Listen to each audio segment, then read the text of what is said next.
News this evening. Today, President Trump became the first sitting president to attend Supreme Court arguments as the justices discussed birthright citizenship. And the president did not seem pleased by what he saw. CBS's Natalie Brand is live in Washington tonight with the arguments. And Natalie, how the justices quizzed the attorneys. Yeah, a lot of intense questioning, especially directed to the president's solicitor general, who is arguing in favor of this executive order. On the other side, you had the legal team for the plaintiffs in this case representing families who would be impacted, and that includes a Honduras citizen with a pending asylum case who currently lives in New Hampshire. ACLU National Legal Director Cecilia Wong pumped her fists leaving the Supreme Court Wednesday after presenting her argument that President Trump's executive order seeking to end birthright citizenship is unconstitutional. I am confident that the court is going to turn back this president's effort to radically rewrite our 14th Amendment rule of birthright citizenship. President Trump attended part of the arguments in person, a first for a sitting president.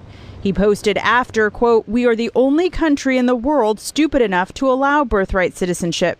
The president's team argued before the court that right does not automatically belong to children born in parents who are in the country illegally or temporarily. It operates as a powerful pull factor for illegal immigration and rewards illegal aliens who not only violate the immigration laws, but also jump in front of those who follow the rules. But justices, even some of the court's conservatives, appeared skeptical of the administration's argument during questioning. It's a new world. It's the same Constitution.